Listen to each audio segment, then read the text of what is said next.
नमस्कार। आज हम बी ए द्वितीय वर्ष में की हिंदी में संकलित रघुवीर शाहे की कविता भाषा की युद्ध की व्याख्या करेंगे। भाषा का युद्ध रघुवीर शाहे की एक सुप्रसिद्ध कविता है। इस कविता में कवि ने मालिक और हमारी भाषा को लेकर संघर्ष दिखाया है। भाषा का यह संघर्ष वर्ग संघर्ष जैसा है, जैसे कि शोषक और शोषित में जो संघर्ष होता है वैसा ही ये संघर्ष है। कवि का कथन है कि जब हम भाषा की लड़ाई लड़ते हैं तो हमें पता होना चाहिए कि जिनके लिए हम लड़ते हैं वह हमसे कितनी दूर हैं। वस्तुतः भाषा की यह लड़ाई लड़ने वालों को कभी पास नहीं ला सकती, क्योंकि यह वास्तविक लड़ाई थी ही नहीं। यह लड़ाई भाषा की नहीं अपितु मालिक और नौकर के बीच की थी, या फिर हमारी मूलभूत आवश्यकताओं की लड़ाई थी, क्योंकि हम भी उनकी भाषा बोल लेते हैं और वह भी हमारी भाषा बोल सकते हैं। भाषा का संघर्ष तो वही लड़ सकता है जो केवल अपनी भाषा जानता हो, मालिक की भाषा नहीं जानता हो। तो यहाँ पर कवि ने भाषा का युद्ध शीर्षक कविता में कवि ने मूलतः दो तथ्यों पर प्रकाश डाला है। प्रथम तथ्य तो यह है कि सर्वप्रथम हमें देखना चाहिए कि जिनके लिए हम भाषा की लड़ाई लड़ना चाहते हैं, हमारी और उनकी कितनी दूरी है। भाषा की यह लड़ाई हमें उनके समीप नहीं ला सकती, क्योंकि यह लड़ाई झूठी है। हम एक दूसरे की भाषा भली भांति बोल लेते हैं। दूसरी बात द्रष्टव्य यह है कि केवल अपनी ही भाषा जानने वाला यह संघर्ष कर सकता है। यदि नौकर मालिक की भाषा बोलेगा तो वह अपनी भावना को प्रभावशाली ढंग से व्यक्त नहीं कर सकेगा। गुस्से को व्यक्त करने के लिए किसी भाषा की आवश्यकता नहीं होती। गुस्सा करना ही अपने आप में एक सशक्त अभिव्यक्ति है। अब हम भाषा के लिए लड़ने के वक्त यह देख लें कि हम उनसे कितनी दूर जा पड़े हैं। जिनके लिए हम लड़ते हैं हमको भाषा की लड़ाई पास नहीं लाई। क्या कोई इसलिए कि वह झूठी लड़ाई थी? नहीं, बल्कि इसलिए कि हम उनके शत्रु थे, क्योंकि हम मालिक की भाषा भी उतनी ही अच्छी तरह बोल लेते हैं जितनी मालिक बोल लेता है। तो कवि का कथन है कि भाषा की लड़ाई लड़ते समय हमें पता होना चाहिए कि हम जिनके लिए लड़ते हैं उनसे हम कितनी दूर हो गए हैं।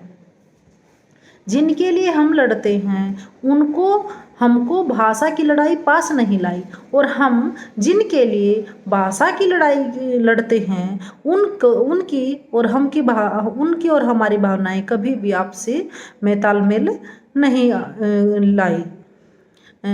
क्या कोई इसलिए कि वह झूठी लड़ाई थी? नहीं, बल्कि इसलिए कि हम उनके शत्रु थे, क्योंकि हम मालिक की भाषा भी उतनी अच्छी तरह बोल लेते हैं जितनी मालिक बोल लेता है।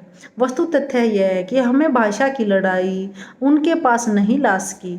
उनकी भावनाओं के और हमारी भावनाओं में आपसी तालमेल नहीं हो सका, क्योंकि यह लड़ाई सच्चे अर्थों में लड़ाई नहीं थी। यह लड़ाई तो मालिक और नौकर के बीच की लड़ाई थी। जब मालिक और नौकर एक दूसरे की भाषा बड़ी अच्छी तरह से समझते जानते हैं तो फिर लड़ाई कैसी?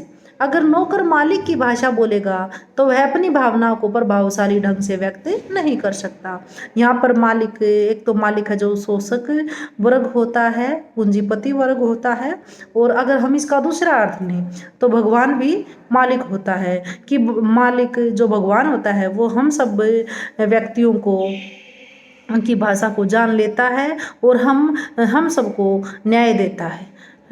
तो हमें उसकी भाषा बोलने की ज़रूरत नहीं है, उसकी नकल करने की ज़रूरत नहीं है। वही लड़ेगा अब भाषा का युद्ध जो सिर्फ अपनी भाषा बोलेगा, मालिक की भाषा का एक शब्द भी नहीं, चाहे वह शास्त्रार्थ न कर जीतेगा। शास्त्रार्थ का अर्थ होता है तर्क वितर्क, बल्कि शास्त्रार्थ वह नहीं करेगा। वह क्या करेगा? अपने गूंगे गुस्से को वह कैसे कहेगा? तुमको शक है?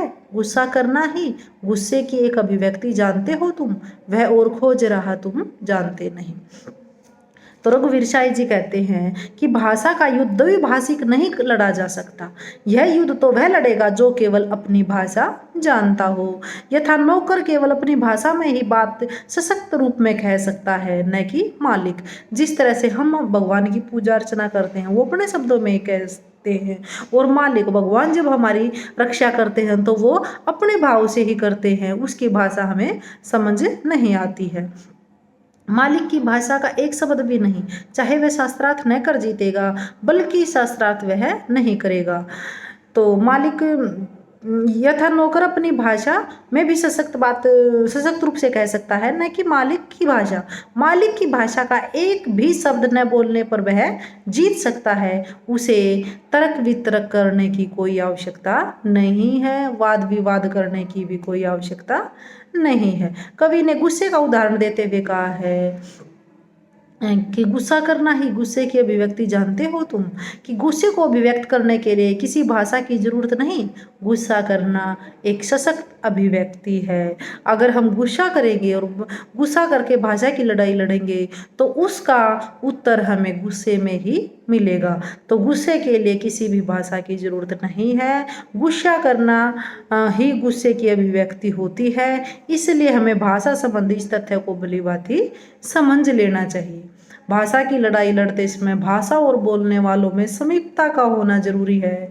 तो यहाँ पर कवि ने बोलचाल की सरल भाषा का प्रयोग किया है, तर्क शैली अपनाई है और वर्णनात्मक शैली का भी कवि ने प्रयोग किया है। तद्भव शब्दों का कवि ने यहाँ पर प्रयोग किया है। धन्यवाद।